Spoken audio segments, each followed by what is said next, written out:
stars be with you. Looking to go further with planetary rulership and essential dignities?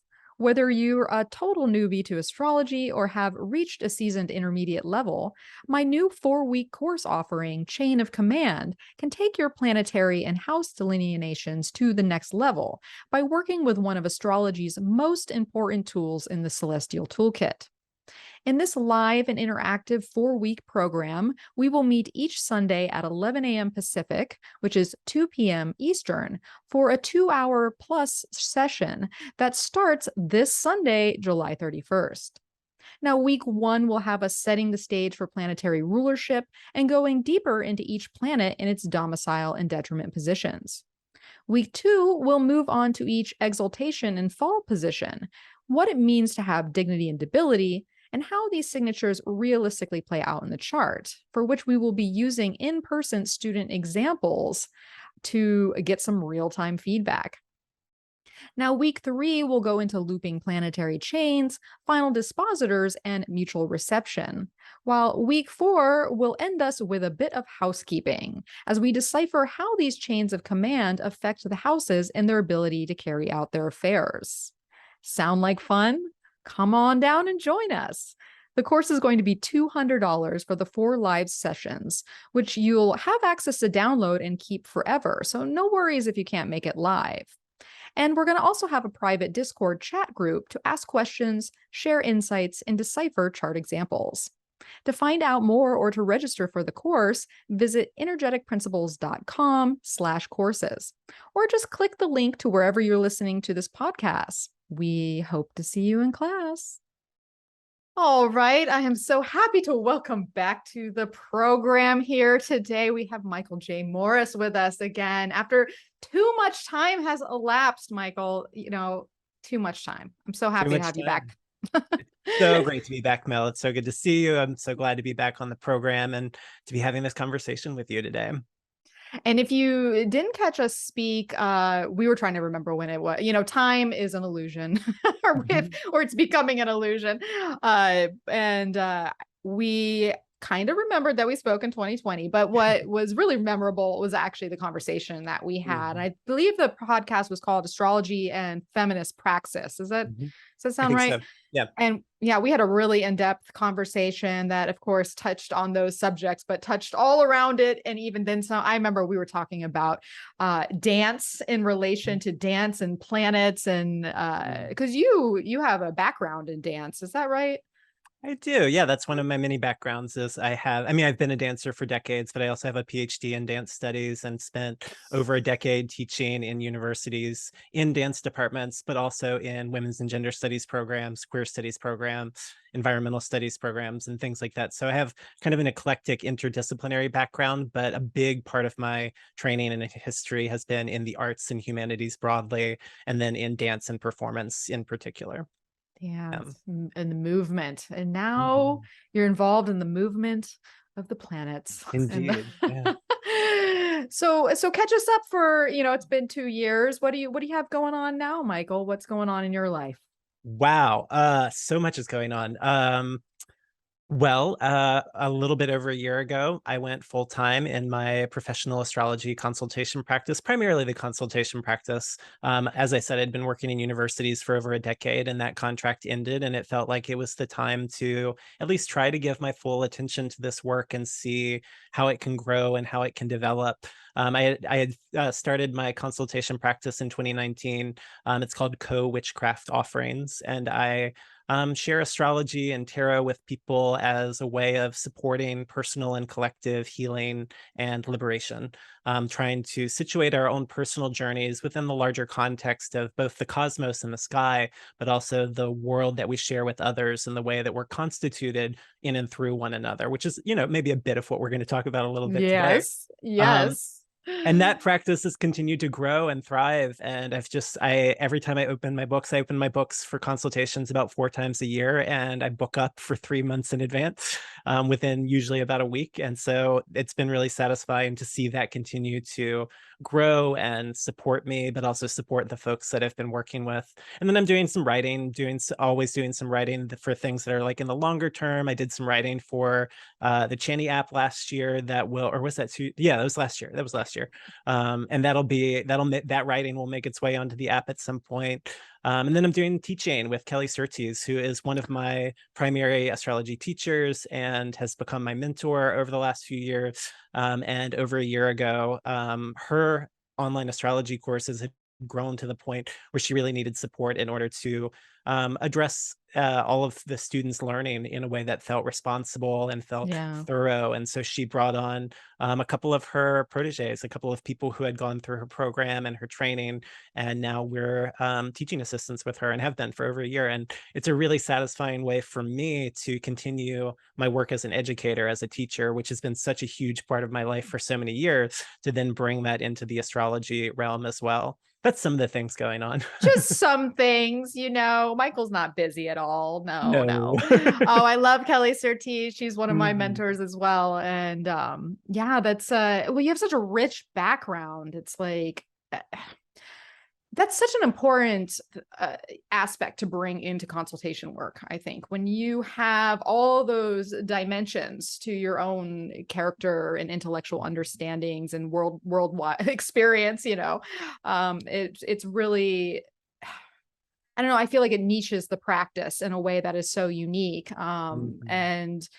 And why it's actually beneficial to, if you do like to engage in astrological consultations with people, to see different practitioners, because the breadth of knowledge that comes from each individual and their life experience and their work and their background and their mentorships. Mhm. It is, yeah, it's an exciting experience, and it's exciting for today in the world of astrology, that there's so many just inspiring thinkers like yourself out there Oh, contributing to it. So thank thank you. you. Thank you. And thank you for joining me here today. We're going to have another rich topic that Michael brought to the table, titled Astrology and Personhood.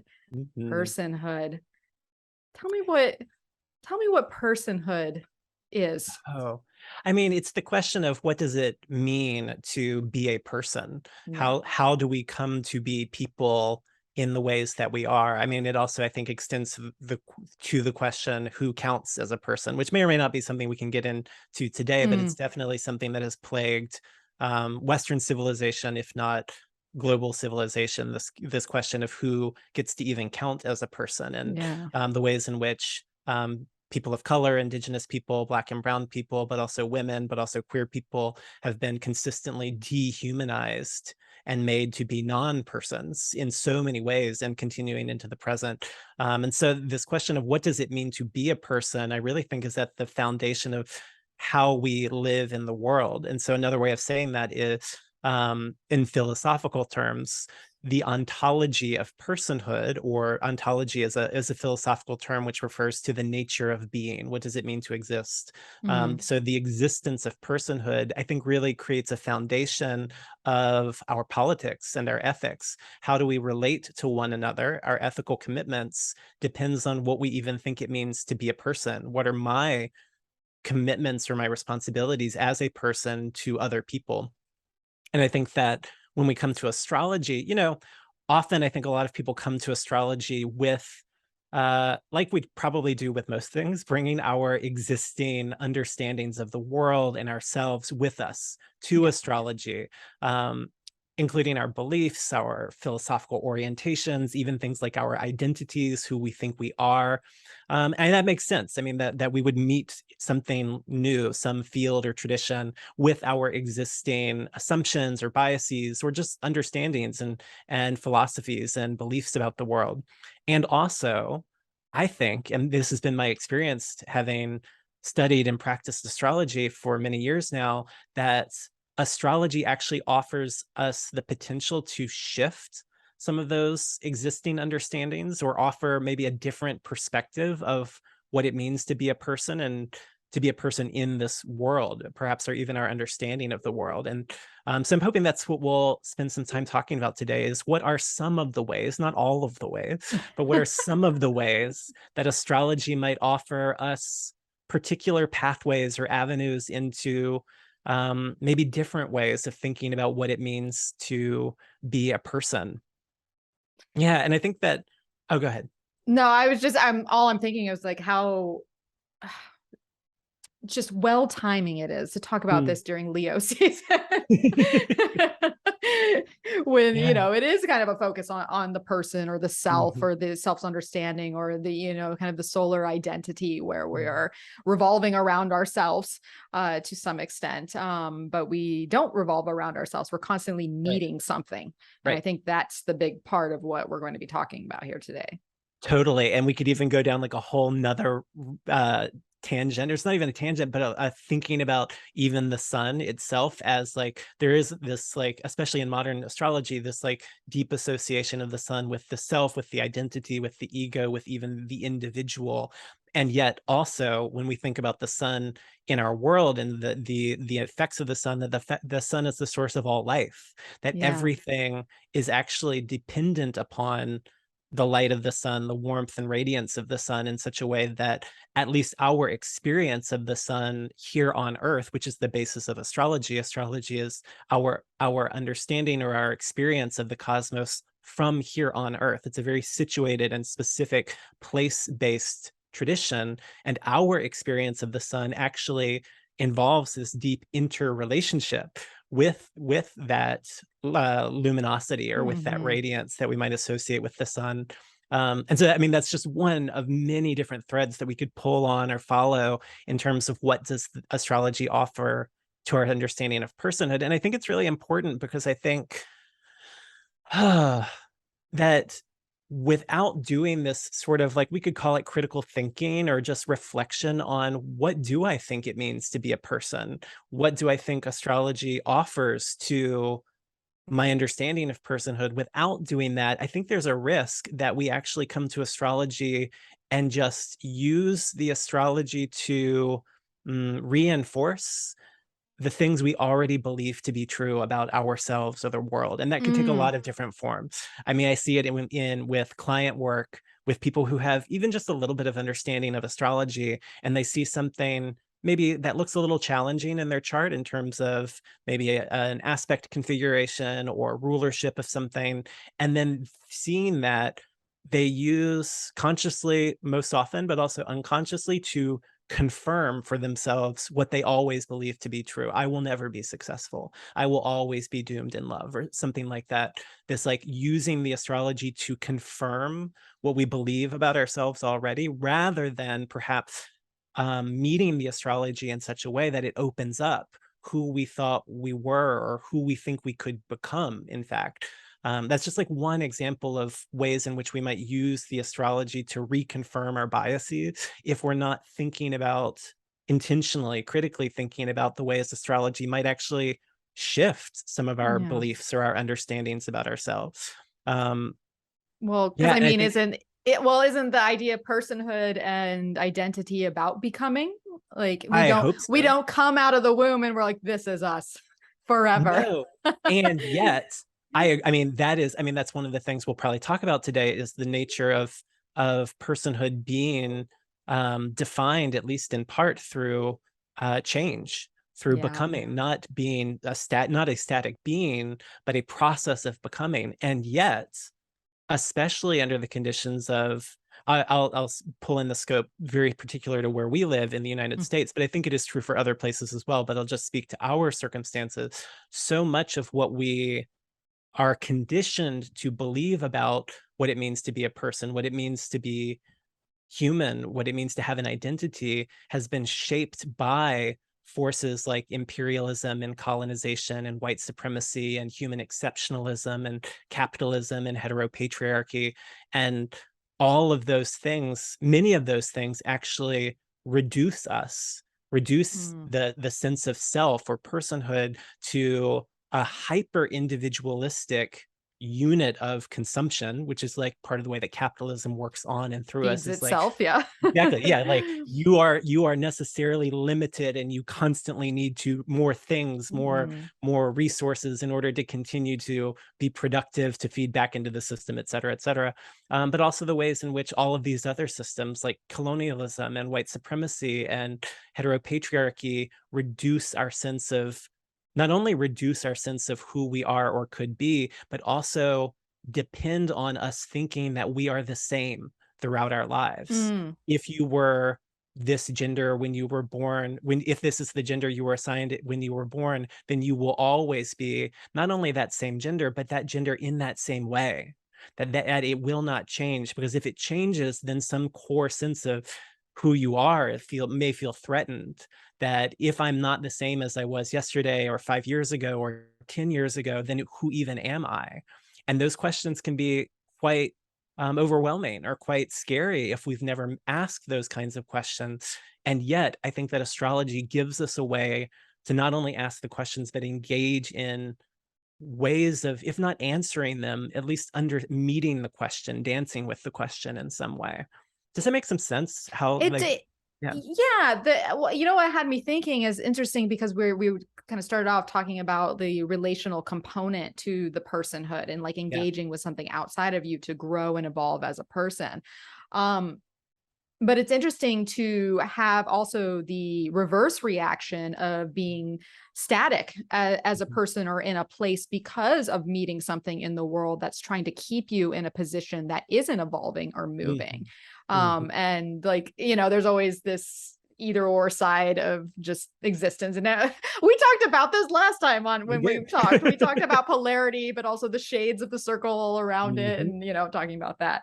But it's just interesting to think about how we need stuff to be met with stuff on the outside to help develop the person and not have it mhm. be in that static state. But we can also meet that in a way that is trying to keep us Right, static and right. differentiating those two in some way. I might be digressing, but that's No, I just don't where my think so mind at all. went. I mean, I think that, I mean, you're already starting to touch on some of the things that I think are um, foundational to what I think astrology offers us in terms of thinking about personhood, maybe in new ways or maybe in very old ways. Um, and some of that is that personhood is inherently relational. That who we are, how we came into our being, depends upon relations. We were never a separate, isolated individual in the ways that often we're conditioned to think that we are. But also, we're not static. That we're always in a process of changing and evolving and becoming. So those are two of the directions that we can explore today. And then the third that I would offer, that I think astrology speaks to, and we can break each of these down and get into the details of them, is that astrology gives us a view of personhood as inherently complex. I Yeah. often say, I have said on many podcasts, that I think that astrology is well situated to initiate us into an engagement with our own complexity, which is, if not opposite of, very different from the culture of hyper reductionism that we live in. Mm. And by hyper reductionism, I mean that, at least in the United States, but probably in other places as well, there is a pervasive culture of trying to reduce who we are to fit into, for example, one of two categories. Are you female or are you male? Or are you black or are you white? Or are you, like, the boxes that we have to check on all Yes, the these forms, the endless, the not endless, the very limited number of options limited. that are Yeah. given to us. And then the way that that plays out in our lives, not only on forms and applications and things like that, but as we move through our day-to-day lives, all the ways that we are reduced in our complexity to be simplified into versions that are easily manageable. Ultimately, that we become more manageable to systems, to one another, even to ourselves, when we reduce our complexity. And we see how that shows up even sometimes in astrology. The tendency, especially in the 20th and 21st century, to reduce the complexity of the person that's reflected in the natal chart. I guess I'm speaking here primarily to natal astrology, Yeah. but the tendency to reduce the complexity of the person and the chart itself to, for example, your sun sign, so that everyone in the world is one of 12 archetypes. Well, that's not what astrology shows us. Astrology actually shows us that we all embody all 12 signs of the zodiac somehow in some way.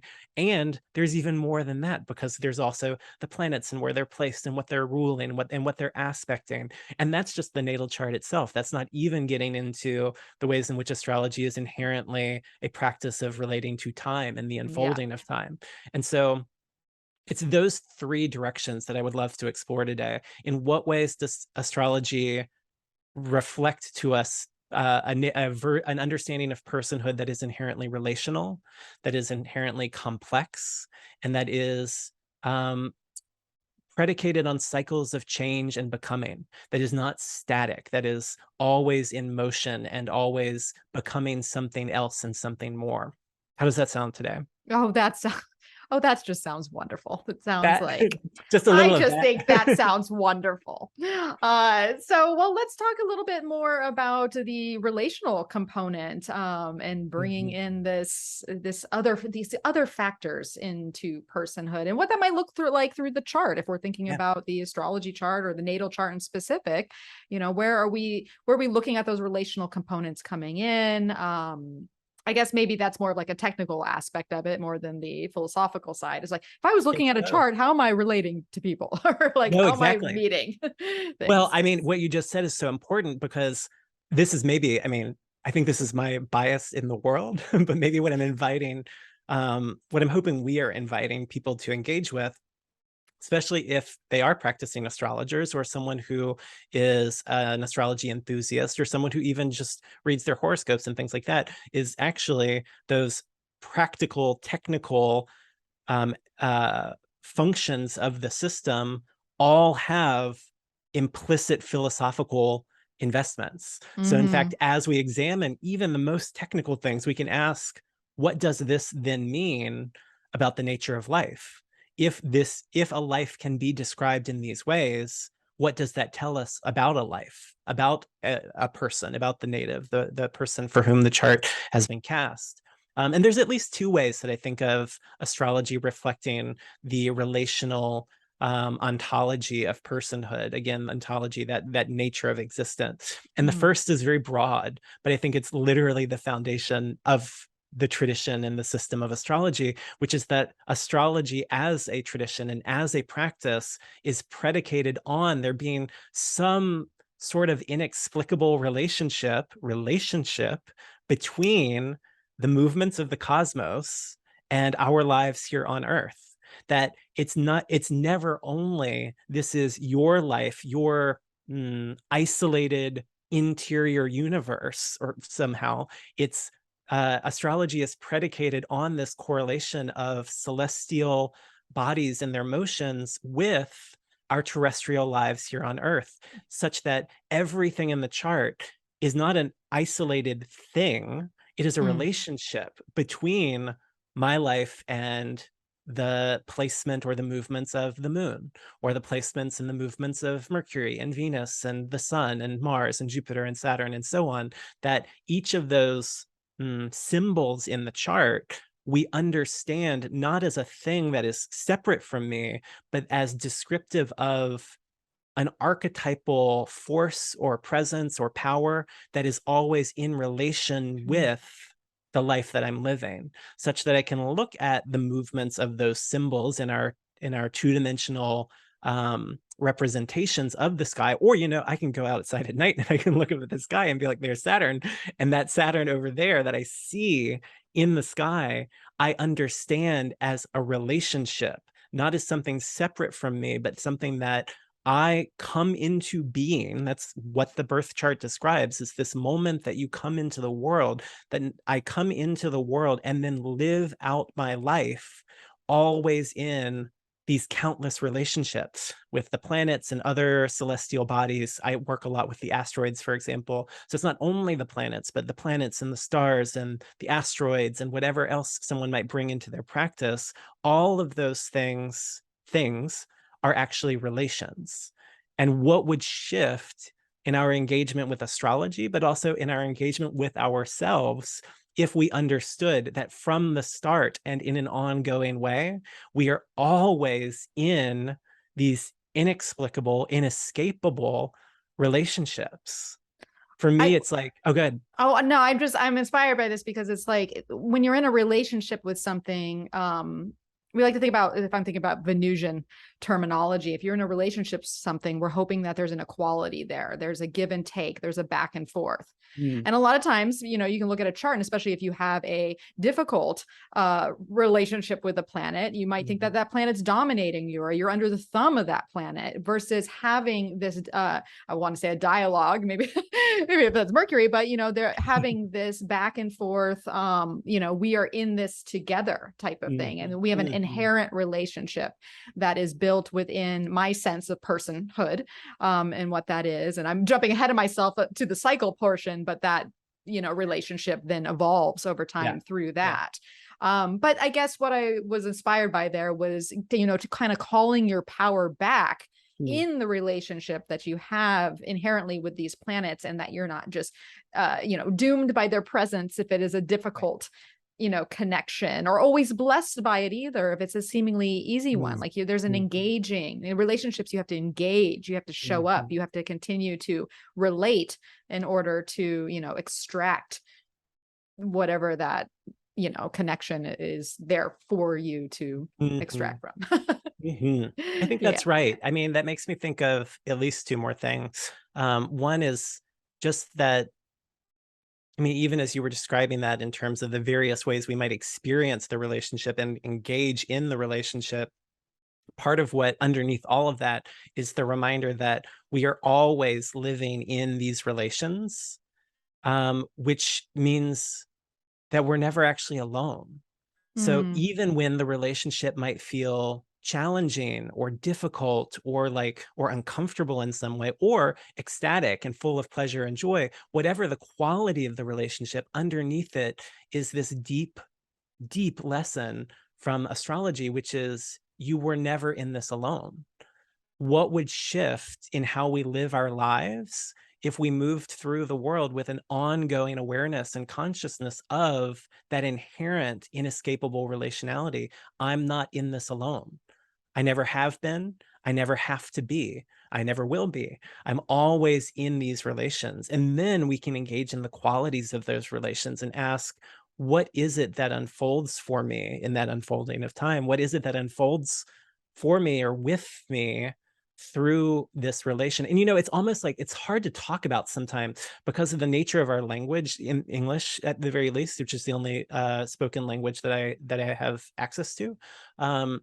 The structure of our syntax of having a separate subject and object connected by a verb, it reinforces this idea of separation. But in fact, there's been some really important philosophers and thinkers who often get classified under what's often called process philosophy, which is going to relate to the cycles of becoming and change, but also has to do with relation and relationality. And someone I'm thinking about off the top of my head is a feminist quantum physicist named Karen Barad, who wrote a brilliant book called Meeting the Universe Halfway, which I kind of think every astrologer should read because she's drawing on understandings from quantum physics, but then extrapolating from those things to ask these larger philosophical questions. And she uses the vocabulary of, rather than interrelationship, inter being something that is between two separate things, like an interstate between two states.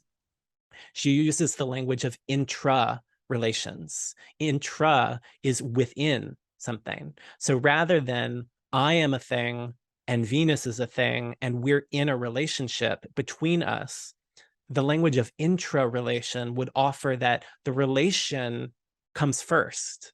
It's not that we're separate and then we come into relation together.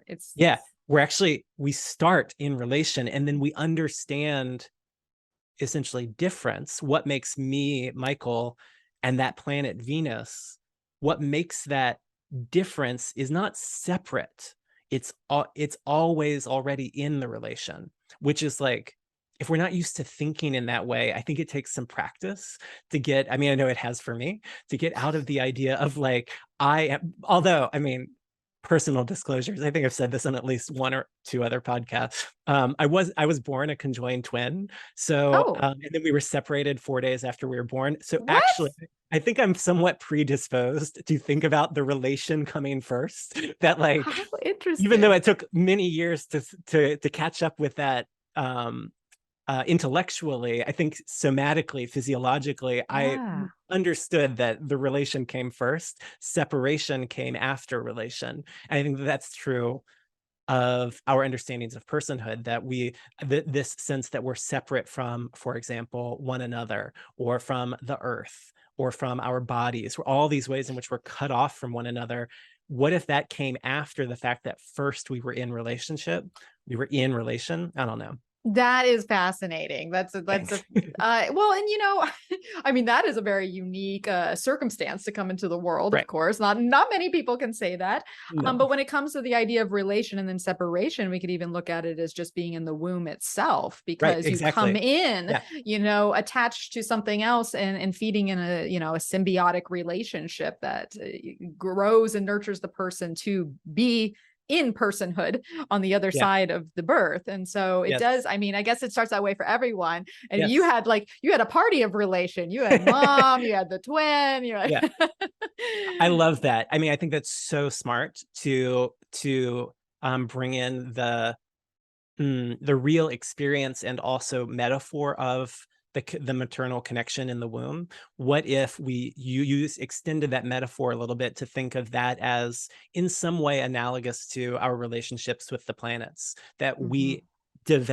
we come into being in the relationship first. And so when we come to astrology, whether as practitioners, as um, students, as people who are simply interested in astrology, what if it's more like coming back into an awareness of the relationship rather than I'm entering into a relationship with Jupiter or Venus or Saturn or Mars or whoever, that astrology is a way of becoming aware that we were already in those relationships from the start.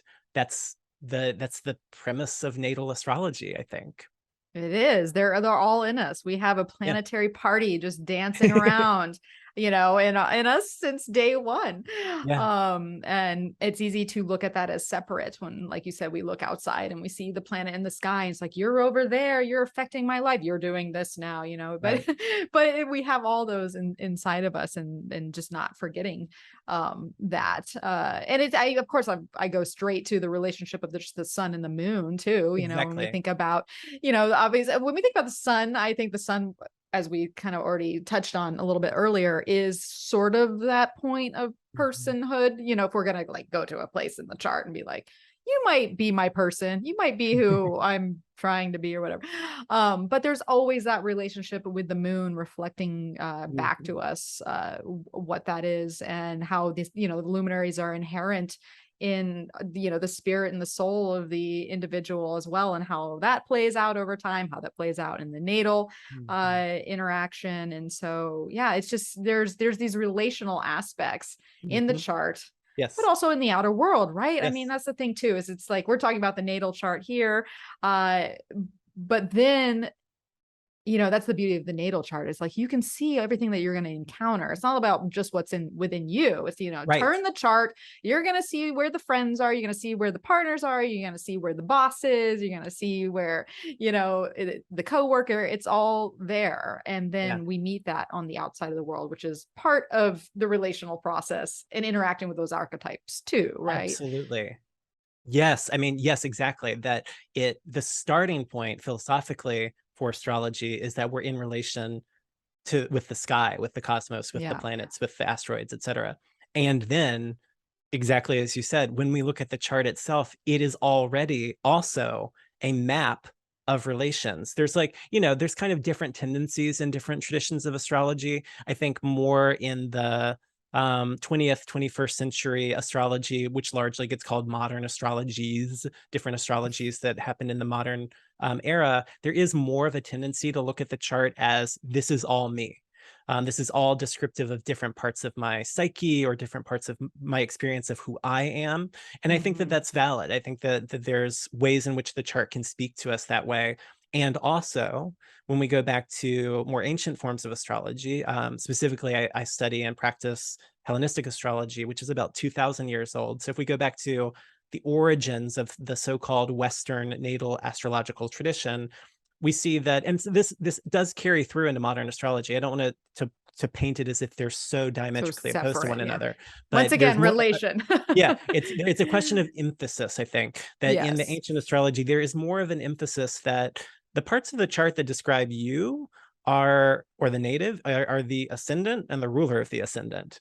And everything else in the chart describes all the people, all the situations that you were naming, the family, the parents, the primary caretakers, the lovers or partners, the bosses, the employees, the employers, our patrons, our friends, our community, but also our social context, the ways in which we are subjected to systems of power and authority that are beyond our control. So if we think about the 6th house long being associated with slavery and enslaved people, or the 12th house being associated with imprisonment and solitude. And so there's ways in which, like, even in the chart, we can see the ways in which a life is defined by its relations with all these others, such that the chart is your chart or my chart. It is a person's chart, but what that chart is capable of describing is not only an individual, that in fact, it describes what we might think of as the social constitution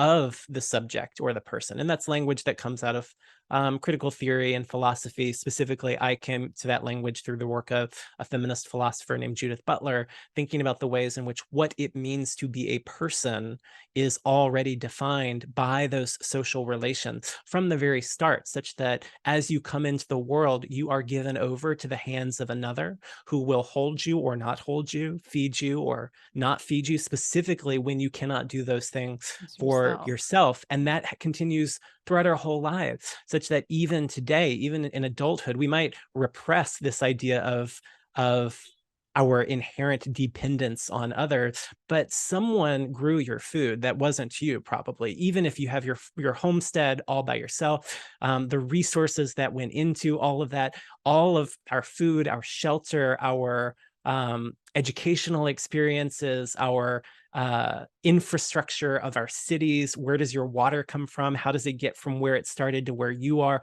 All of those things are relations. And many of those things can be described and understood in the natal chart. And that's like, I think, again, that has the potential to profoundly shift our understanding of ourselves and the world, because if we think of ourselves not as isolated, separate individuals, but always having been in relation with other human lives, other persons, but also with non-human lives here on Earth, but also the vast, more than human cosmos, then our sense of what are we responsible for and responsible to starts to shift. And these are questions that I think are really resonant with many different feminist thinkers. I don't think what I'm saying is inherently feminist. I think there's many people who've said similar things who I don't necessarily think of as occupying a feminist consciousness, but many feminists have said similar things who are engaged in a feminist politics. And just for example, a few things that as I was preparing for this off the top of my head, it's like, what are some feminists who've told us something like this? And the first thing I thought of was the Combahee River Collective, which was a collective of Black lesbian feminist socialists formed in the 1970s, specifically in response to the fact that there was an ongoing violence against Black women in the United States that was going uninvestigated, unsolved, these murders of Black women specifically, but also responding to the ways in which the feminist movement was not, at that time, sometimes still today, was not adequately taking responsibility for the needs and experiences of Black women and other women of color, but Mhm. also the ways in which the Black liberation movement and the Black nationalist movement wasn't sufficiently taking responsibility for the experiences of women, that in both of these radical directions, the lives of Black women were being neglected. And they wrote in a statement in 1977, if Black women were free, it would mean that everyone else would have to be free, since our freedom would necessitate the destruction of all the systems of oppression. And part of what they're offering there is that the freedom of Black women is not separate from your freedom and my freedom and the freedom of others who suffer under similar and shared experiences of oppression, that we are already connected through these systems and through these relations, which then is similar to and kind of sets the stage for what Kimberly Crenshaw eventually termed intersectionality, the recognition that different systems of oppression intersect in people's lives in ways that are particular to their social location, such that a Black woman experiences both racism and sexism in a way that's unique, that's not the same as the sexism that's experienced by women who are not Black, or the racism of that Black people experience who are not women. And so there's something unique that happens at that intersection point, and also the ways in which these systems of oppression intersect in our lived experiences also connect us to one another, such that my liberation is tied to your liberation, That's what I was thinking. because my Yep. oppression is tied to your oppression.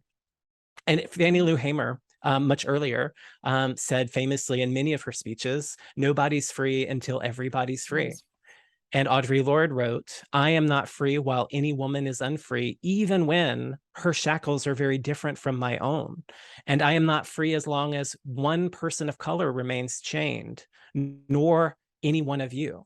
And so we see this repeating theme through specifically Black feminism, but feminism more broadly, and also just radical politics. Marsha P. Johnson, who's often claimed as a trans pioneer in terms of trans liberation, and who was present at the Stonewall riots, and which was one of the instigating moments of the LGBT liberation movement. Marsha P. Johnson taught us, you never completely have your rights, one person, until you all have your rights. And so we can see this repeated understanding of our inherent interrelationship or intra-relationship with one another within the social systems that make our lives possible and impossible. That this way of understanding ourselves as socially constituted within these relations, we see so heavily reflected within feminist philosophy, within feminist practice. And also, I think, coming to astrology as a feminist, I also see a similar social constitution reflected in the structure of the houses, the planets in the natal chart. Well, I think about the feminist connection there, and of course, I mean, if I'm going to dumb it down and be like, oh, well, I'm thinking about Venus and the Yeah. moon there, No, because why not? there's just like the relational, Venus is that relational component, which we were talking about earlier, and the moon is the reflective component. How what is in with me reflects upon you and reflects upon a society, and how, if one person's free and another one, no one is free. Because there's just that reflective quality. And so it seems like we're building these layers of relational structure. Yes. We have the relational aspect of the planets that are within the chart that are inherent within us. We have the relation with them as they move in the sky. We have the relation of the one-on-one with all the characters that fill our life from the personhood standpoint. And then we have the relation to the collective and the all that we don't meet eye to eye, but we meet maybe spiritually or energetically, or because we are once again, this very small piece within a much larger, web of energy. And so there's all these facets of relationship that we're essentially defining here, which really moves us further and further away of the, the no person is an island type of, thought. Exactly. And I love the summary that you just gave that in terms of the webs of relationship and the collective that we may never meet eye to eye, but that we're connected to energetically and perhaps spiritually and absolutely politically in these Yes. moments where the rights of entire groups of people around bodily autonomy, around indigenous sovereignty, around ecological justice, we're seeing those under assault right now. And that's not just about you or me, that's about both of us and all of us. And even those who I will never meet, my freedom, my liberation is tied to their freedom and their liberation because of these political systems and structures through which we're living. And it makes me think of this was not originally part of my notes for our conversation today, but then I read this article by Angela Davis this morning, where it wasn't actually an article, it was a transcript of a podcast that she was on, and I just didn't have the energy to listen to a podcast this morning. But this is a passage that was in the podcast, and she said, I'm aware of the ways in which, especially in capitalist societies, there's a tendency to focus on the individual at the expense of allowing people to understand that history unfolds not as a consequence of the actions and words of great individuals, but rather as a consequence of people coming together, joining hands, and uniting with their differences, not across their differences, but with their differences, in a quest to create more freedom and more happiness in the world, which is just yet one more Black feminist understanding of the ways in which the very idea of the individual or an individual is insufficient for describing our lived experiences, how we actually inhabit this world with one another. And I think that when you were talking about the collective that we may never meet eye to eye, but that we experience and that we're with, it made me think of that uniting hand to hand, not across our differences, but with our differences in a quest to create more freedom and happiness in the world. Which actually, okay. Oh, there's always going to be differences. There's always going to be differences. And we are moving in a dangerous direction if we try to eliminate differences, which actually kind of pushes us towards the second point in terms of complexity. Yes. I get so nervous when progressive movements of any kind try to build our movements on the notion of we're the same, of rhetoric that we're very used to hearing in progressive political movements of like, underneath it all, we're all just human. It's like, that's a dangerous direction to me, because how I am human and how you are human is really different. And what my concern when we move in the direction of eliminating differences in order to sustain something like solidarity or even unity, where that leads has historically never been a good place. When we start moving in the direction of there's only one way or one correct way for us to be or to be together. And so it's actually a far more radical and, dare I say, progressive direction to think that we can be in this together and be different.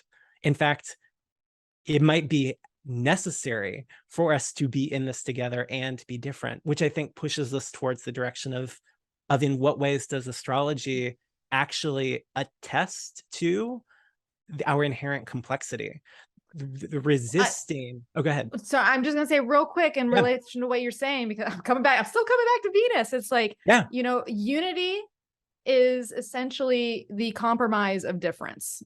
Yes. Well, yes. To some extent, because I mean, you can come together on the same page, but or the acceptance or the dialogue of it, or, because when we're talking about compromise, we're talking about, or even if the war general goes in the room and we have two different sides that we're trying to bridge the gap upon, it's like you find ways to meet in the middle, and it doesn't eradicate the difference itself or be like, what, I don't do that anymore. I won't believe in that. It's like, no, I'm still on these camps, but where do these camps meet in the middle? Where do I make some learn to accept you and the way that you are, and I learn to accept you, and we have a little room for acceptance of one another and the differences that are inherent, like you said, of being human. We're not all the same, and nor would we want to be. Well, I mean, some people want us to be, but we don't want us to be. We don't want it. We don't. And if we were, they wouldn't want us to be after all. Exactly. They would change that. I love what you're saying. And I actually realized as you were speaking that I took what you initially said I took you to mean something different, and I'll clarify what I mean. Definitely Venus in terms of the meeting of difference and the coming together with our differences. It was when you said the compromise of difference, and I took you to mean compromise as in like compromising the integrity of something, Oh like yeah, no. where something is compromised, but you Yeah, meant I get what you're compromise saying. in terms of the As finding a meeting place. cooperation. Yeah, yeah, Yeah. totally. So now we're on the same page.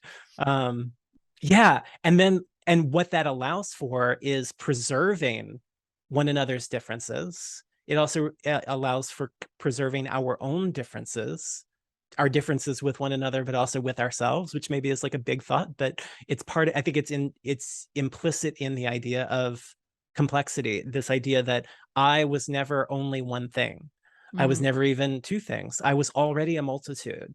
And we see this reflected in the chart in the way that I was describing earlier, that I think astrology initiates us or has the potential to initiate us into an engagement with our own complexity, that you are not just your sun sign. You were never just one category of anything.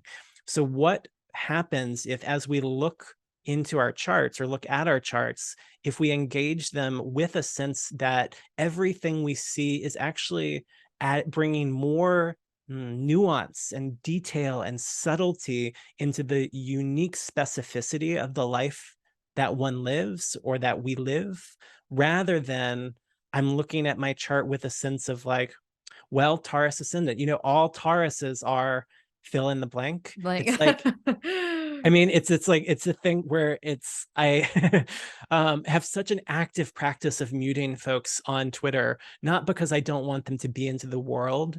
I want them to be in the world. I want them to offer their gifts and share their brilliance in all their ways. But I have a really hard time as an astrologer, but also as an astrologer coming with these queer feminist politics, to stomach the generalization around sun signs. It's like, every time I read one of those, I immediately think of like 5 or 6 people who I know personally who are exceptions to that. So it's like, yeah. so what is it that we're trying to accomplish when we make these sweeping generalizations around the sun signs, or around gender, all women are this way, all men are that way, or around queerness or heterosexuality, or around race? Like, what is it that we're trying to do? And oftentimes I feel that an effect of it, whether or not it's the intention, an effect is this tendency towards reductionism in the interests of making ourselves and our world more manageable. And I want to have some empathy for that, some compassion for that, because we're living in relentlessly complex times where the crises are so unthinkable. It's like, what does it even mean? How do we even comprehend that we're living in the 6th great extinction right now? How do we even comprehend the death tolls that have mounted throughout this pandemic? How do we even wrap our heads around things like, once we're into the millions of deaths, what does that even mean anymore? So I understand there being a desire to be like, maybe we can just simplify this one part. Like, everything else is so complex and overwhelming. I can understand the desire for simplicity. And I do think that there's a beauty in simplicity. And maybe I want to distinguish simplicity from reductionism, from eliminating parts of who we are or who we could be. How do we hold all of who we are or who we could be? And I think the chart is one of the resources we can draw on to do that. It already creates a kind of container for all of our complexity. Does that make sense? It does. Well, and when you're talking about, it's interesting because, well, first of all, our society just wants to simplify everything in such a complex time. It's always throwing simplicity at us. You look at any type of article that is coming at you, whether it's like, on a website or on YouTube, it's trying to tell us the 5 best ways to do this. It's like, let me give you a short list that's really quick, and it's just going to give you everything you need, and that's all there is. Right. So we're always trying to do that. But what's interesting with the sun signs, and I totally agree with you. And that's the thing. So it's what happens when you become a full-fledged astrologer, is like the sun sign component. You're like, come on. And even the big three, you're like, yeah, I know you're adding more, but there's still so much to say. But when you were talking about it, it made me think of this other component that's going on with sun sign astrology, and especially when people are talking about it in a feed or having breakdowns of this one does this and this says that, you know, they could be fun, they can be playful, they can be humorous, but what happens is it's also not just individualizing the sun sign itself, it's creating little factions of groups that identify with that. Because then all of a sudden, you know, you have all the Tauruses on the feed that are be like, oh, I know, or it's not quite like me, but maybe I'm not, you know, and then I think they're like, girl, I hear you, I'm a Taurus too, you know, and so all of a sudden it's like this simplified like piece that is not dealing with the complexity and is really just, as Christopher Renstrom would say, trash astrology. He always talks about the trash astrology, which is essentially the sun sign, is that it creates different factions of relational connection that ditches the simplicity or the complexity. But anyways, that was just somewhere my mind went with that, which is interesting. Well, and it's so reflective of the times that we're living in that I think it was in Brené Brown's book, Braving the Wilderness, that she wrote about the polarization and the sorting of ourselves into intensely oppositional or exclusionary categories, politically, socially, all these ways in which, like, if you're that, then I don't want to have anything to do with you, that kind of thing. And so I do think there's a tendency right now, maybe always, but especially it feels really heightened the last like 6-7 years in terms of this intense sorting of ourselves into different factions, to use your word. And I think there is a risk or a danger to that. I mean, even thinking back to one of the things I said earlier in terms of the risk of what happens if we come to astrology without doing the critical thinking or reflection work around what do I believe to be true about personhood. I'm imagining a scenario of someone who has been told in various ways their whole life that they are wrong for who or what they are, whether that's because they are queer or because they are Black or because they are disabled.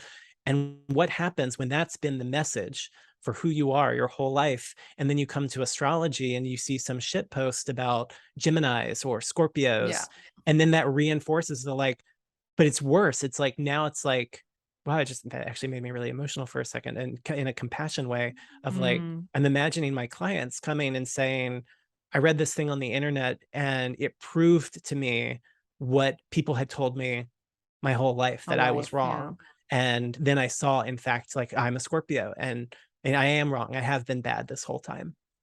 That's the risk that I think that kind of thing is what happens when we bring our unquestioned assumptions about what it means to be a person to our astrology, and then seeing how that interfaces with this hyper reductionism around categorization and especially around sun sign astrology. That said, I guess as we were talking, I was like feeling some compassion for all the folks out there who are working so hard to write like thoughtful and nuanced horoscopes that are generalized out of necessity. But I want to hold some space and say that I value that work so much. I am one of those people. Great. so and I feel I'm in the same boat. Like, and I, you know, I wrestle with that within myself, like doing this work, and feeling essentially a totally different way or about what astrology has to offer, and symbolize, you know, reducing it to 50 words of you know, that aren't like, that are trying to throw everyone into the same camp. And it's just and I guess that's when, just as a person, you know, because I don't know about you, I still read my horoscope.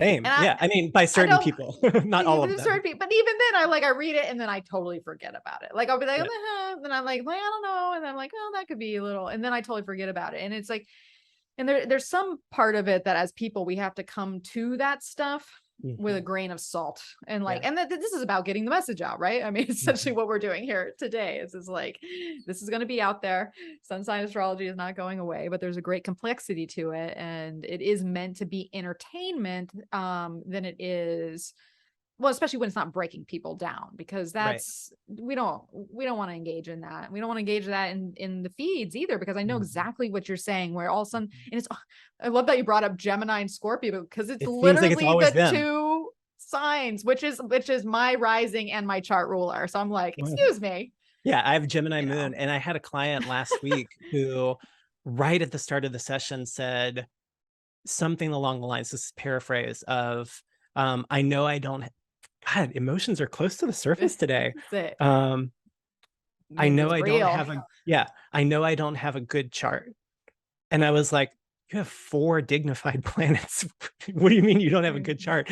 And they were like, well, because my moon is in Gemini. And a friend told me that that was bad. And I was like, it makes me, I mean, it brings up rage. It brings up defensiveness because my moon is Yeah. also in Gemini, but also it Obviously. brings like protectiveness around clients, but also just people in the world who are vulnerable to, who they don't know the difference between what is thorough, nuanced, deeply studied astrology and what is someone just Exactly. shit posting. And so there's Exactly. like, so I guess we're doing like a mini PSA in the middle of this We are episode, or what? No, totally doing a mini PSA. taking care of one another, even when we're doing sign-based sun sign astrology on the internet.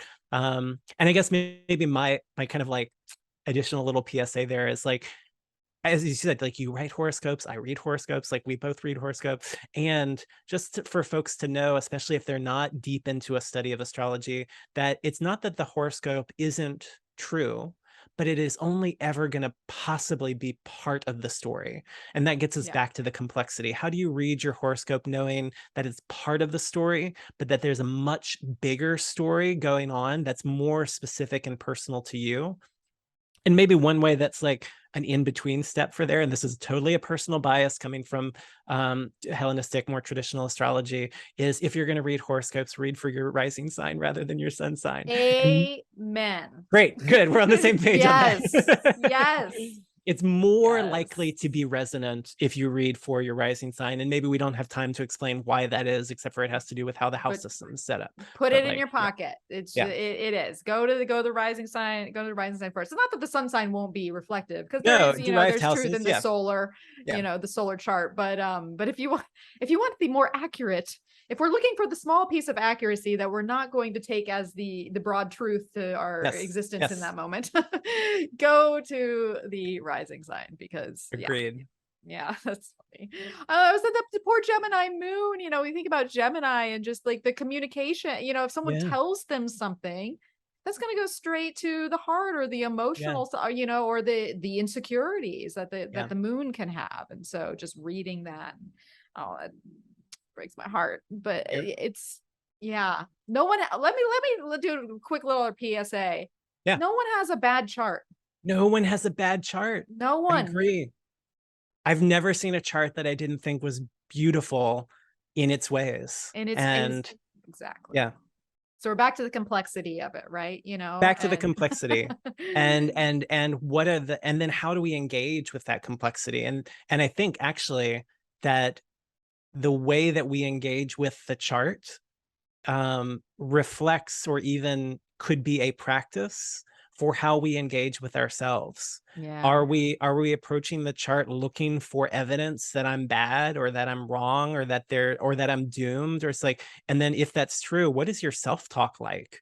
What is, like, not even looking at the astrology, how do you treat the parts of yourself that have felt broken or wounded or abandoned or neglected?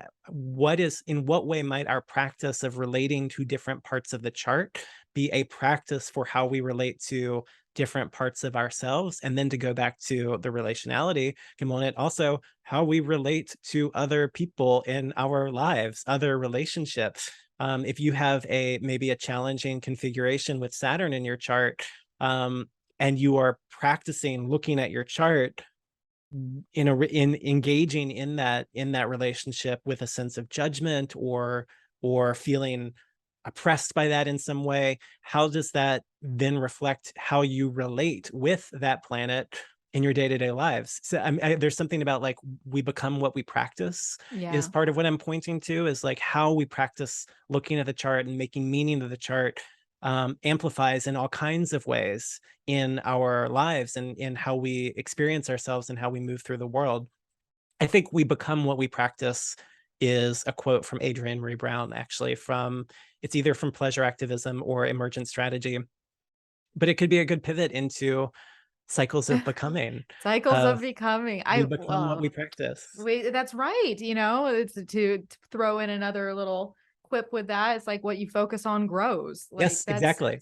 that's either way we're engaging with that. And so I think, I mean, if you do want to like compartmentalize your chart and like break down the certain aspects, and you're like, okay, this is my challenging one. Hey, you don't have a challenging one. Let's find the supportive one. Let's find the Yeah. one that is like, I can focus on this just as much as I engage with this, and have that balance there, because there's always, and then look at there's beauty in challenge.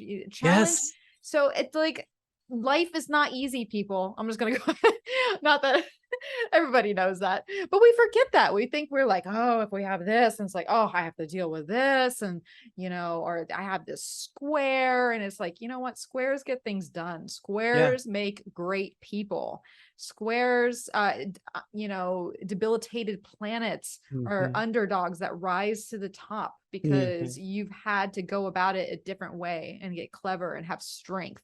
And so there is just all these blessings that are disguised in difficulties in the chart Mhm. constantly. And so once again, we don't want to simplify, like, Mars, speaking of someone as Mars square Saturn, or, Moon square Pluto. I'm like, I would look at that and I'm like, oh God, but Mm. there's beauty in those Yes. positions too.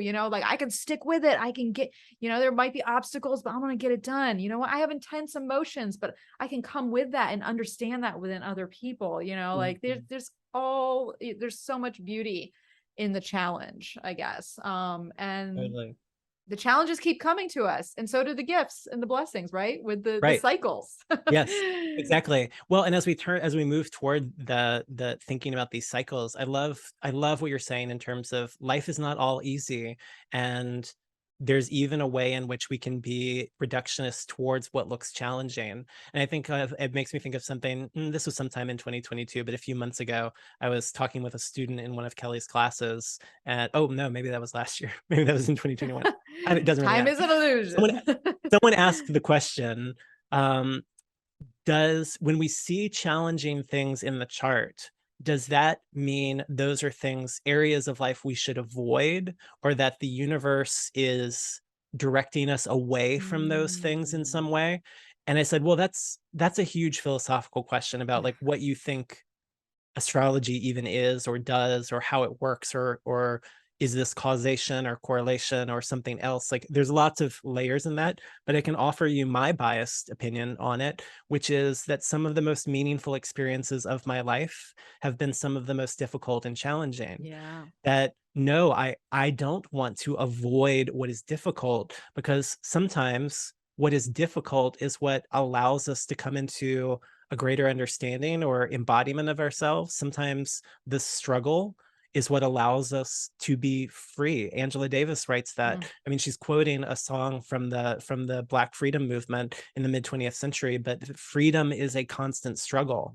Freedom may not be life is easy all the time and I can do whatever I want. I often told my students when I was teaching courses in feminism at the university, that if you're living a life in which everything is easy and you can do everything you want, you are probably doing exactly what the existing systems of power want you to be What you doing. do. Yeah, that's what I was if thinking.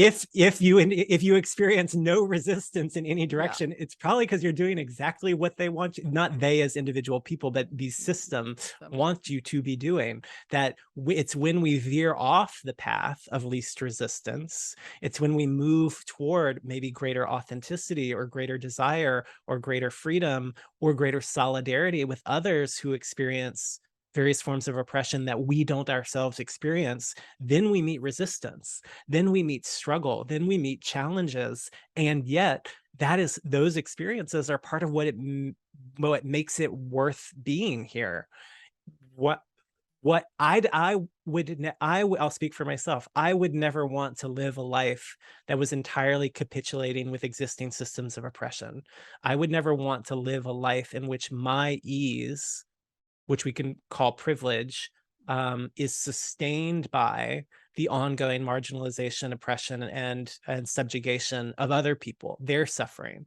I actually want to turn toward not only my own suffering, but the suffering of others in order to live a life engaged in struggling to make more lives and ways of living possible. And that's not going to be easy. And so oftentimes, to bring it back to the chart, I often find in my client work that the places that look the hardest in the chart can describe some of the places where we are called or being called to engage in struggle, in meaningful struggle, in principled struggle, in order to create a different kind of life for ourselves, but also going back to all those quotes from Black feminists throughout the 20th century and other revolutionaries. My freedom is not separate from yours. So as I engage in a struggle for my own healing, my own liberation, I'm engaging in struggles for healing and liberation for others as well. When I engage in solidarity with people and communities whose experiences, their shackles, as Audre Lorde wrote, are different than mine, I'm not doing that just for one person. I'm doing that for whole collectives, whole communities of people. It's a bit of a tangent, but not really. It's really about like, what is the meaning we're making of what we see in the chart? And just because something looks challenging, no, I don't think it means that's something to avoid. That might be some of the harder parts of our lives, but it might also be that that is where important work that's bigger than yourself actually gets done.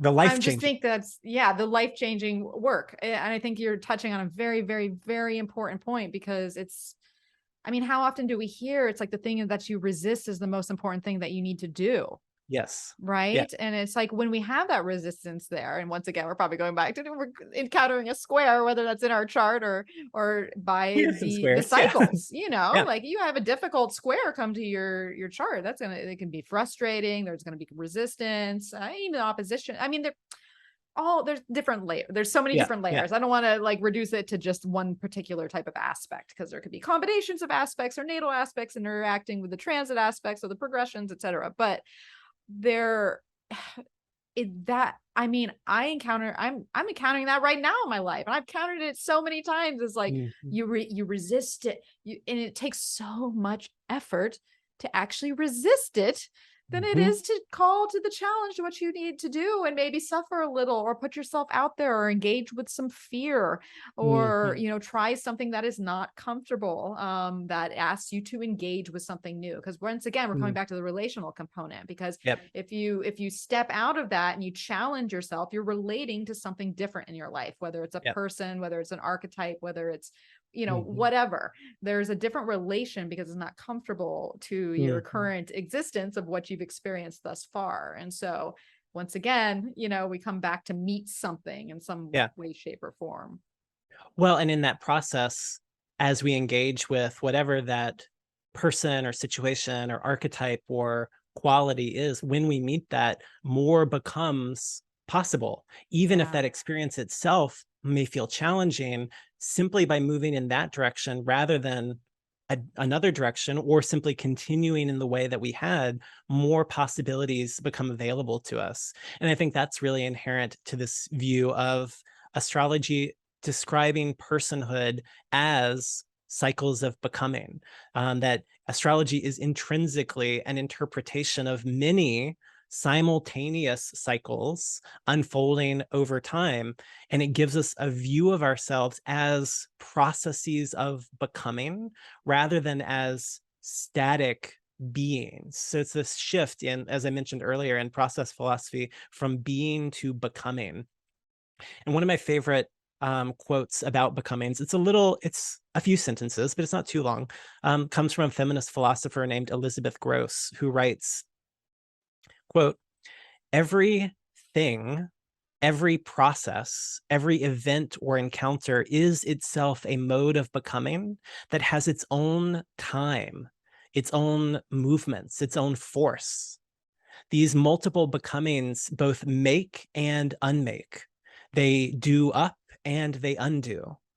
These becomings enable life to erupt from certain mixtures of chemicals, to complicate and enable materiality to undergo becomings, and to generate living beings of all kinds, within which both individuals and species, if those terms make any sense, also become more and other than their histories through their engagement with dynamic environments.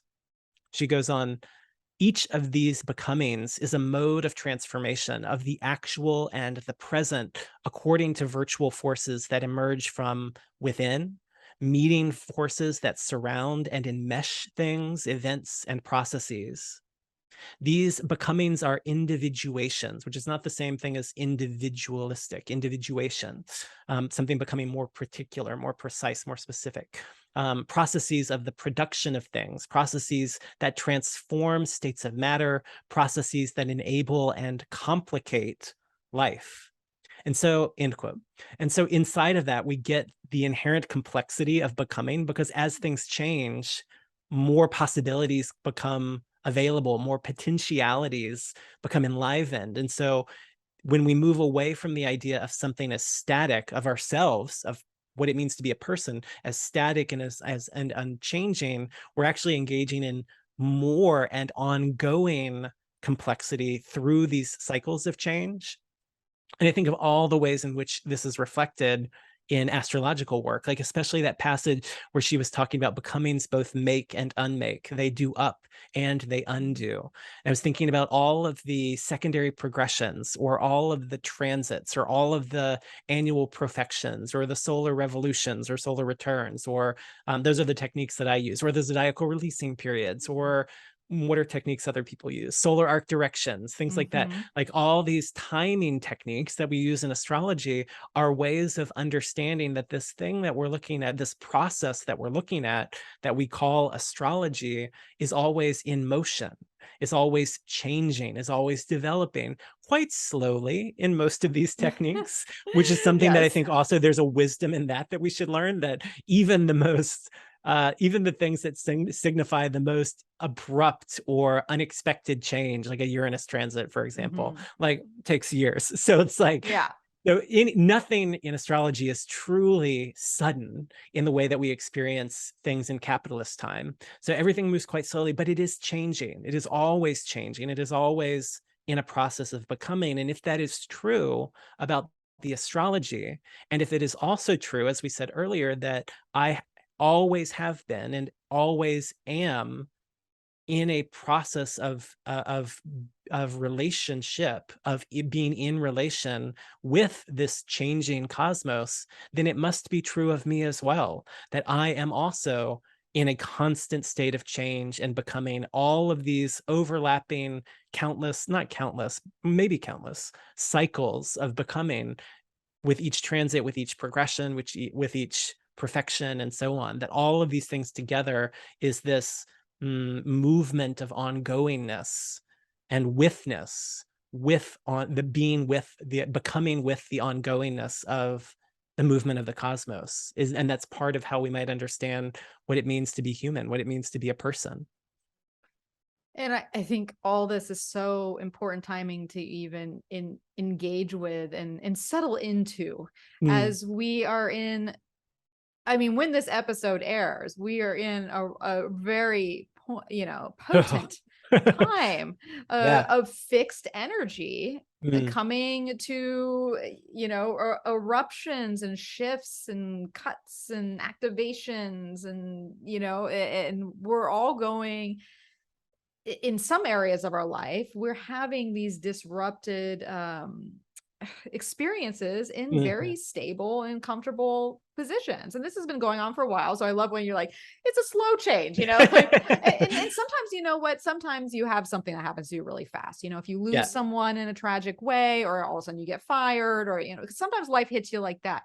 But the growth and the becoming and the recapitulation all comes through the I don't want to say the aftermath, that sounds so drastic, but you know what I mean? It's like there's a whole process that then goes through that. And so I think just taking in this message right now is so valuable, especially if you are someone, maybe Michael and myself both have a fixed ascendant. So we're in the crunch of the fixed T square going on.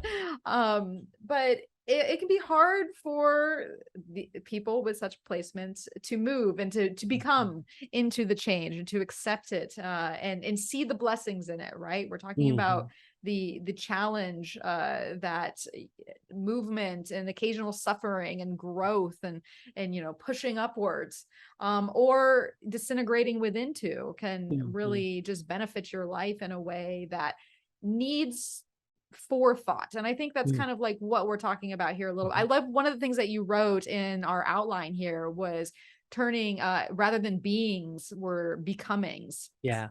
Yeah. And I think we need to have a level of forethought as we're going through the movements in the now and meeting in relation to everything that we're not up against in the world. I don't want to make it sound like a contest, but Mm. we're always, whatever that is, like keep that forethought there. We Mhm. have to live in the moment, but at the same time, remember, you're like, I am a being that's in a cycle of becoming. What Yes. does this moment mean to me right now? And how am I sculpting it, Mhm. to carry it into what it is that I'm becoming, what I want the situation to become, what I can work with whatever scenario, because you don't always get to mold it how you want it, No. but being present with that, knowing that you're kind of shaping, um and you have the power to shape. I guess this comes to the kind of free will, fate type of conversation, but I hope you see where I'm going with this, maybe. I totally see where you're going with it. It's making me think so many things in terms of, oh gosh, where to even start? I was thinking about the like, yes, sometimes it does feel that life happens to us suddenly. We suddenly lose someone that we love, for example. And I've lost, in the loved ones who have died in my life, I've had loved ones who've diminished over years because they were Yeah. sick and they had cancer. And so their death was not a sudden thing. Their death was very obviously part of a longer process. And when the actual death came, it didn't have that feeling of suddenness. But I've also Mhm. had loved ones who just didn't wake up one day and it was quite sudden and unexpected. But even that, when I think about the process of grief, that the loss may have been instant, but the story isn't contained within the instant. Yeah. In fact, it was years, it still is years of, and many cycles, many planetary cycles of processing that loss. And so even in that way, we can see how what we might experience relatively as abrupt in our lives, we even have an opportunity with the astrology to soften into like even that Mhm. abrupt thing is part of a longer story, which of course is hard to do in a capitalist society that's like someone you love died, well we'll see you back at work tomorrow, like Yeah. where it's like it's hard to soften into the longer slower process of change. But that's actually what I think, astrology, which predates colonial capitalism, racialized capitalism, astrology may attest to a way of meeting time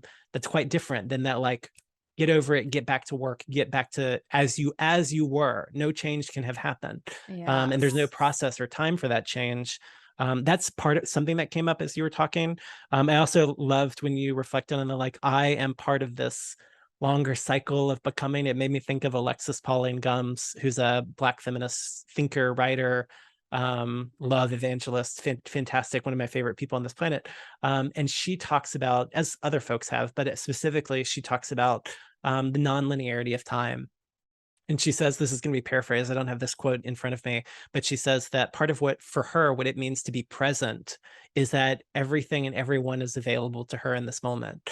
All those who came before, all those who will come after, this idea of like we're progressing in a straight line, that collapses if all of that is available to us in this moment, which I think is part of what astrology also points to, that anywhere the planet is in your chart, having the moon in Gemini, for example, just means that that's where it was in its cycle. And we can look at things like progressions and transits and so on to see like how does the rest of the cycle show up for us and what does it mean for us, even though that is where my moon is or where my Venus is or whatever. that the rest of the cycle is still significant for us. Yeah. Otherwise, we wouldn't even look at transits or progressions or Exactly. anything else. So it's like, we know the rest of the cycle is significant. So what would happen if we lived our lives as if the rest of the cycle was significant to who we are becoming and who we could become? And then there's something about the language you used of meeting the change that made me think of this quote from Channing Nicholas, from a podcast called How to Survive the End of the World. This is from, I don't know, I think 2016, maybe 2017. And she said, I can't even remember what the question was. I think it was, what does astrology teach us about how to be in the world? Something like that. And she said, planets just never stop. They keep going. So there's always something, there's always another creation, right? Like there's always another iteration of it. It will be a different moment. And because astrology speaks to the quality of time, then I guess what it can teach us about, it's always teaching us about the quality of this moment, but we have to live it out in order to understand it. And so we can look at astrology, down the road, but we don't know who we're going to be when we meet that quality, that moment in time. And so however it is that we've grown or developed or recreated ourselves, then we meet that moment in a very specific way. And so, there's tones and there's archetypes, and I can see coming down the pike in a sense, but I think astrology teaches us that we never really know we outthink ourselves all the time. Like I can look at a chart, and it's like, I can look at my own chart and be like, I know what that is. And then I live it out and I'm like, whoa, I had no idea. But of course, now I can see it, now I can witness it plain as day that would happen, or that's perfect. But I couldn't, my mind couldn't stretch to that possibility before until I lived it out. And that's the part that right at the end that came to mind. Is like, as we think about ourselves and what it means to be a person as cycles of change and cycles of becoming, part of what I think that asks for us to recognize is that even when we're looking, as we tend to do with astrology, predictively, what is coming up for you in the year ahead or in the month ahead, even as we do that, we don't know who we're going to be when we meet that moment in time, which also gives us, I think, a lot of space to breathe, and have some empathy and compassion for our future selves. It's something I talk about a lot with clients who are going through the Saturn return. I think because there's so much talk about the Saturn return on the internet, clients often come in with this idea of like, well, I've got to learn this lesson. I've got to learn it fast because I've only got the 3 years, And I just tell them, like, let's all remember that the Saturn return is a moment within a approximately 30-year cycle. That whatever lessons are being planted during this 3-year period, you may not even fully recognize or understand what that's about until you reach the Saturn square, the square, or maybe the opposition. Yeah. And then maybe by the opposition, you'll be like, oh, I see what that thing 14 years ago was about. And I have another 14, 15 years to integrate it, to learn it, to build on those structures and things like that. And we can think about every transit, every progression, every cycle in that way, that whatever moment we're experiencing, it's going to continue to change, evolve, and develop through that cycle. And so are we, which means that when we can see things coming up, we can know that we are going to already have been changed by the time we meet that. We will then be changed by that experience. We will then meet the other events, experiences, qualities of time as someone that we are not yet. We will become someone we are not yet. It makes me think of Octavia Butler writes in her books, The Parable of the Sower and The Parable of the Talents. God is change. All that you touch, you change. All that you change changes you. The only lasting truth is change. And then Adrienne Marie Brown, who I mentioned earlier, who's many things, an emergent strategist, a pleasure activist, but also a scholar of Octavia Butler's work, describes emergent strategy, which is a whole concept and there's a whole book on it. But one of the short ways she describes it is coming into right relationship with change. Mm. That, as you were saying in this moment, especially for those of us who have strong fixed placements and we're having this strong fixed T-square experience over the next like few weeks, there can be a lot of resistance to change. Yeah. And even as we were saying earlier, that we don't necessarily want to avoid the things that are challenging or where there might be struggle. We make some things harder or more challenging than Do they they need need to to be be? when we resist them. So Yes. what would it mean for astrology to actually be a resource or an invitation to come into right relationship with change? We can see the change. We can see it unfolding. We don't know what it's going to mean entirely. We don't know how we're going to meet it. But if we are living with a constant awareness or consciousness that we are changing, that everything we touch, we change, everything we change changes us. If we live with that constant awareness, then we're less resistant to the change. We fight the change perhaps less, and we can learn how to be in right relationship with that change in the world, but also the change that we are. Does that Yeah. make sense? It makes total sense. And I think that's the blessing of astrology when it Mm. is used in I want to use the word responsible, but I also want to use the word spacious Mm. relation, because it's like I can't tell you how many times that knowing what was going on in the sky, how it was interacting my chart, helped me in that particular moment. And if you were Yeah. like, and if 2 weeks prior I was and saw it coming, I'd be like, it's going to be this, this, this, and this. It's like, no, it might, but it's probably not going to be. But just having the spaciousness of knowing what kind of like archetypal energy is at play, Mm-hmm. it helps you once again meet it in the moment and maybe have a little less resistance. Now, of course, we're always going to have like instinctual qualities that come out within us, Mm-hmm. because typically what's the first to react? Our moon. Yeah. That's why I like to call it the behavior motivator, because the moon's like, Mm. excuse me, what are you meeting me with right now? But having that context is so valuable. And that's the gift that astrology gives us, as long as we don't try to pinpoint it too closely, because it's like Mhm. when you think you have it figured out, or you're coming at it where, you going back to that kind of doomsday perspective, like, oh Mhm. no, or that Saturn return's coming. I just know the anvil's going to drop on my head at any time. It's like, no, you could be challenged. Real world situations or reality might give you a little kick in the butt, but at Mhm. the end of the day, you have to just give it space, but Mhm. have the context to where we can meet it in a way that benefits our becoming, Mhm. and without putting too much pressure on it to be this exact thing, or pigeonholing who we are within it, at the same, where I'm going with this. Totally. Well, and I mean, what you just did was a great callback to our tendency towards reductionism. Yeah. I want to know in advance that this progression or this transit is going to be this one thing. It's like, probably it's not going to be that.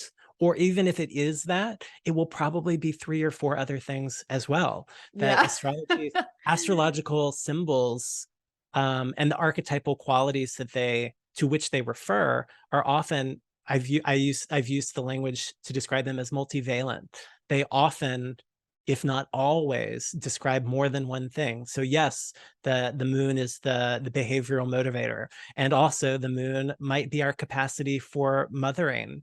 It might be our capacity for care and caretaking, and those might not be the same thing. It might what motivates our behavior and our capacity for mothering and caretaking of ourselves and one another might be different things, and yet the moon can describe them both. Yeah. If that's true, and it has been for literally the entire history of the astrological tradition, that if you go to any of the ancient sources all the way through contemporary sources, any of these planets, signs, or houses will always have a plethora of potential signification.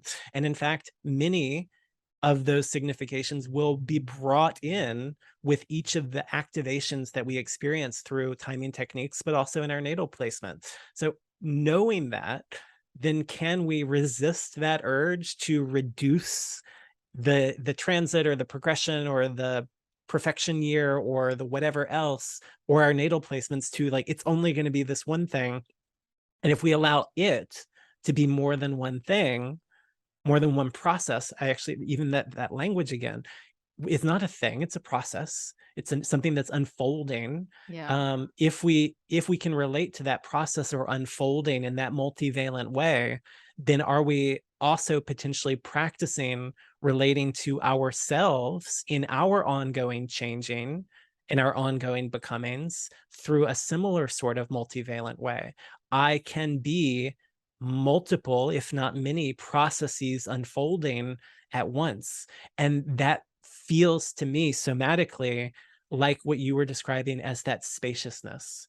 It Mhm. just gives it all more space to unfold and breathe and find our way, maybe lose our way and then find our way. Yeah. Yeah. Yeah. Yeah. Oh, I love that. I love that you use breathe too. I mean, a breath is like that life force energy. So we want space, we want breath within things. And as you were bringing that up, and I guess essentially part of what you're saying is like and we were talking about this earlier with Chani's quote is Yeah. like the transits and the becoming meets us with all these potentialities, right? We can't Right.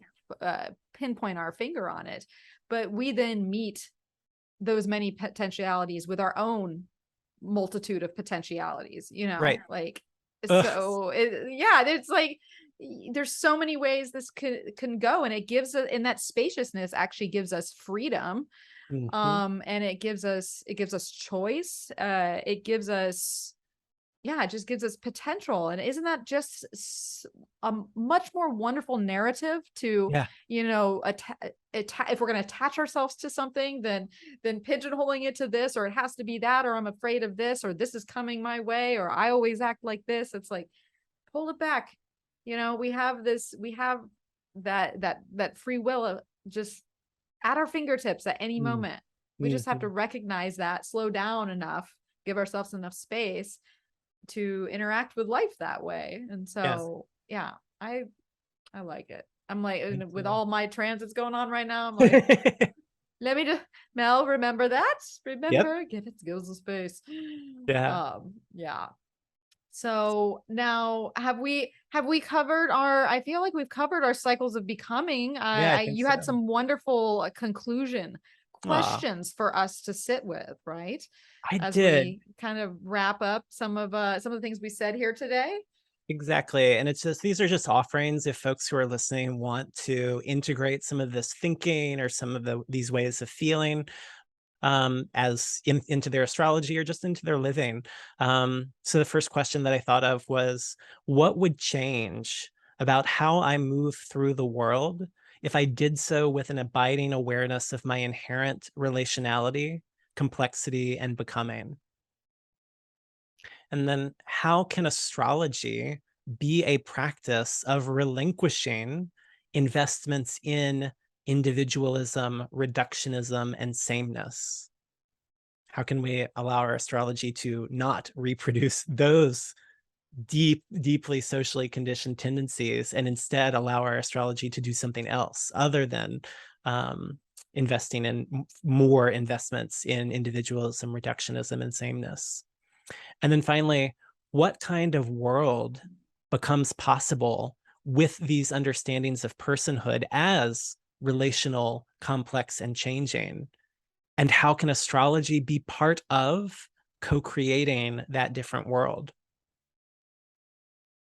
Yeah, I think that it's this view of at least my orientation to astrology, that it's not only a description of what's happening. It is how we engage with the astrology shapes what the astrology can then do. Mm. And then the astrology can also be a part of creating and cultivating and co-creating change in the world. That astrology, I mean, this comes up on Twitter every couple of years. Someone will make the claim that astrology is politically neutral, but it's astrologers who have political, biases. And I don't think that's true, because there is no astrology separate from our practice of it. Astrology in and Oh. of itself is not the movements of the planets in the sky. That's the movements of the planets in the sky. Astrology is a human practice of engaging with and Yeah. making meaning with those movements. There is no way to do that in a way that's politically neutral. We are always bringing our assumptions about the world, one another, and ourselves to how we interpret, how we delineate, how we make meaning. And if that's true, then I hope this conversation that we've had today offers some resources for what else we might bring into those practices of making meaning with astrology.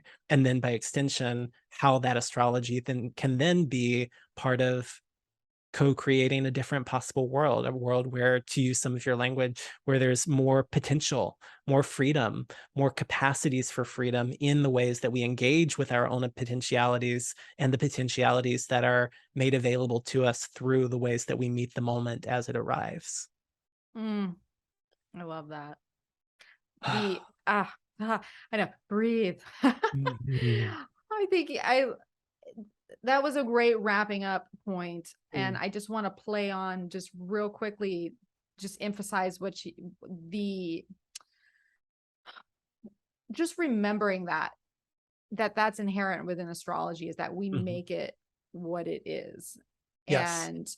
And to remember this is that, and this is what we were playing on throughout the conversation today, is that we have, especially in our own lives, and even if you're working with client charts, we have subjectivity up until Mhm. the moment of experience, and then Mhm. we can gain the objectivity afterwards. And so if we just remember that and what comes with that, and the personal, when we talk about biases or Mhm. conditioning, or all that plays into that, just remembering that, so that we're not thinking that something is just finite this, or it's Mhm. going to be that. Like, there is this subjective quality, and we are creating the astrology Yes. essentially. Absolutely. I mean, I've said to close astrologer friends that what you just said, we create the astrology, might be the hill that I'm going to die on. By which I mean, I gave a presentation last year called Astrology as an Artistic Practice, and the subtitle was As It Is Made, So It Makes. And Yeah. it's an idea that comes from Elizabeth Gross, and she was right. She was writing about art, that as we make it, how we make it also makes us in some way. And I think that that is absolutely 100% true of astrology, that it is not a message from the sky that we're just decoding using some sort of one-to-one cipher. That is absolutely not what astrology is. It is inherently a creative practice, Yeah. because we are making something of the materials that we receive from the sky, from the planets, the signs, the houses, the aspects, the transits, the progressions, and so on. We're making something. The thing we're making is meaning. We're making meaning of these materials, which is so similar to my experiences as an artist and how we make art of the materials that are available to us. It doesn't mean we can make anything. We can only make what the materials available to us allow us to make. But that is also true of astrology. We can't make the astrology mean anything, but within the multivalence that is available to us in what the planet signs, houses, aspects, etc., can mean, within that multivalence, we can make a lot of different things. And what and how we make the astrology makes a difference in the world. It makes a difference for ourselves, for our clients, for what we share on social media. As we were pointing to earlier, how we practice the astrology, what we make of it, the meaning we make of it, makes a difference in the world, I think. Uh, I think you're right. Right. We're constantly co-creating. We're back to Yes. relation. Yes, exactly. You Don't get it. don't forget. Don't forget. Oh my gosh. I love it, Michael. This has been a fabulous conversation, Mhm. that has opened up many doors that people can go down to just think about astrology and their relation to it, and they're just and not even just astrology, their relation to the world within it. We're Yeah. like bringing it all back. Of course, astrology is our focal point here because we love it. But there's a lot of meat to this conversation to Mm. chew over later on here. Now, Mhm. before we go, where can people find you? What do you got going on? Tell us the dish. Oof. The best place for people to find me is my website, which is michaeljmorris.co. You can find me on Instagram at co-witchcraft offerings. And then you can find me on Twitter at Morris Michael J. I'm a little slower on social media right now because I'm working on a fairly substantial writing project in the background that's forthcoming. But because of that, I'm writing a little less social media content right now, but you can find me in those places. And then in terms of what's coming up, I'm speaking at the Astrological Association conference in September, which is hosted, it's based in the UK, but it'll be on Zoom this year.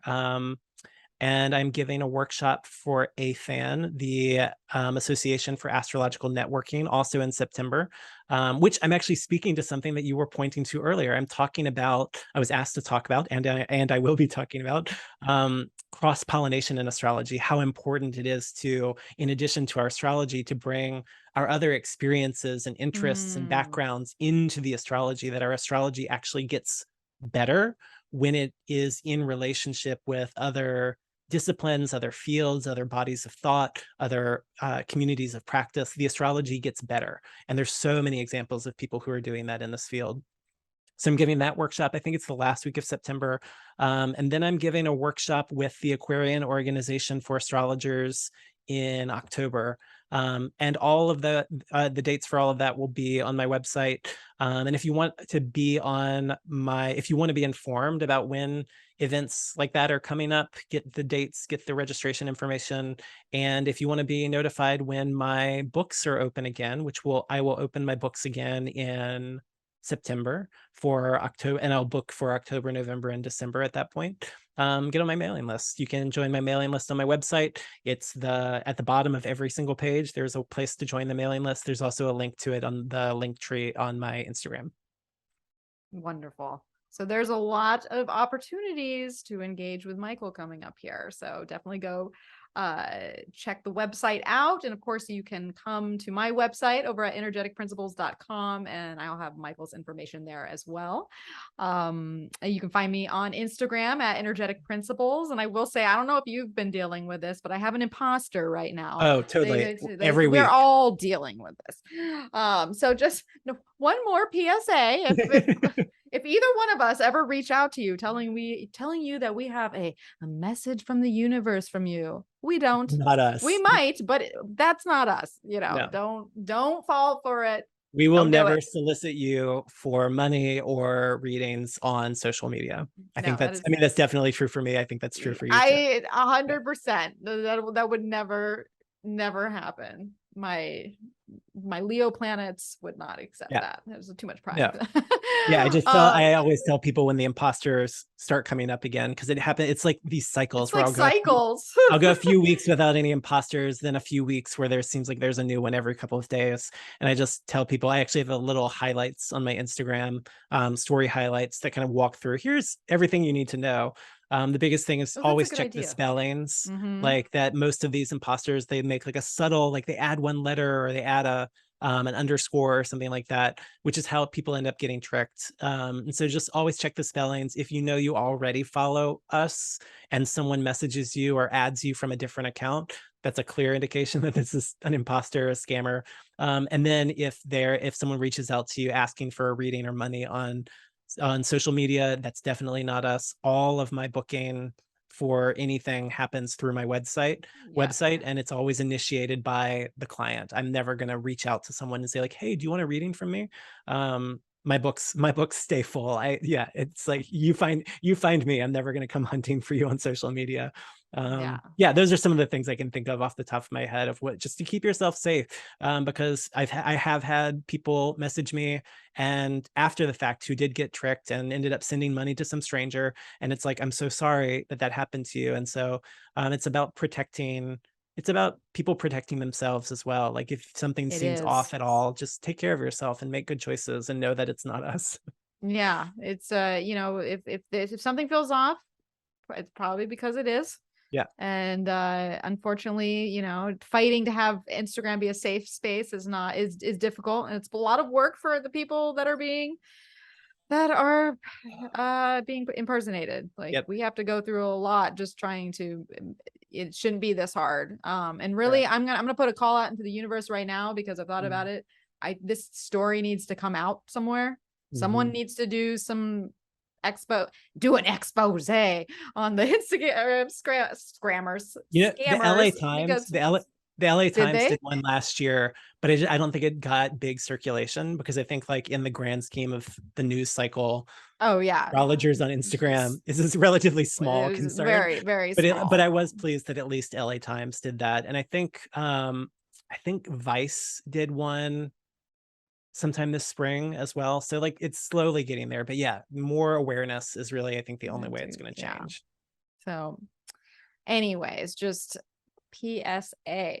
Mhm. I will say that I also have a course that's going to be happening. And it might have started right when this has come out, but you could always join unless I get this program out a few days earlier. But I am teaching a course, a 4-week course called Chain of Command, which is about rulership in astrology and essential dignities. And so this is a key tool in your toolkit if you are reading charts, and especially if you intend to be a professional astrologer, because there is so much complexity and everything that we were talking about earlier that is discovered through planetary rulership and essential dignities, and how the planets talk to one another versus through who's in charge, So this is going to be a 4-week intensive that is going to be interactive. It's going to be a small group, and we're going to be working with each other and the charts of students so that we can have real time, to hear it from the horse's mouth. What does this planet do? How does it interact? So I think we're going to have a lot of fun. It's going to be Sundays starting July 31st, 4 Sundays consecutively at 11 a.m. Pacific and 2 p.m. Eastern, and nighttime if you are in Europe. So if you're interested in that, come on over to energeticprinciples.com/courses, and you can sign up. Even if we've had one class already, you can still get in there and you can get the replay, which you can keep forever. People ask, can I have this later? And I'm like, of course, you paid for it. It is all yours. So if you're interested in that, come on down, join me. All right. What else do I have to say here? I think this word needs to be spread about astrology and personhood. So share this podcast with a friend, share it on social media, however you feel called to spread the good word. We'd really appreciate it. You can also leave a review wherever you listen to this podcast to help it be seen further in the ranks of all the astrology offerings that exist. And really, I think that's it. Michael, it is always a pleasure to talk to you. I wish I got to do so on a more frequent basis, but I know life is busy. Time is an illusion. Life is busy. It's such a delight being in this conversation with you. And I feel so much gratitude for you holding space for conversations like this that really ask, like, not only what is the astrology, but how are we thinking about the astrology? What is the meaning we're making of the astrology? What are we bringing to the astrology? It just feels like being able to get into these kinds of rich, satisfying conversations is just so meaningful. And I'm just so grateful for you to hold the space for this. Oh, and I'm grateful that you bring such a wonderful topic to the table. It's like you're an inspiring mind, Michael. I just have to say that. So, well, I hope that our dialogue here today inspired you to think about astrology and even the world as a whole and your place in the cosmos in a different, more spacious and maybe more breathable manner. And that you have gotten something out of our conversation today. So we wish you the best of luck in these intense times that are out there. Yeah. Take a deep breath and remember, may the stars be with you.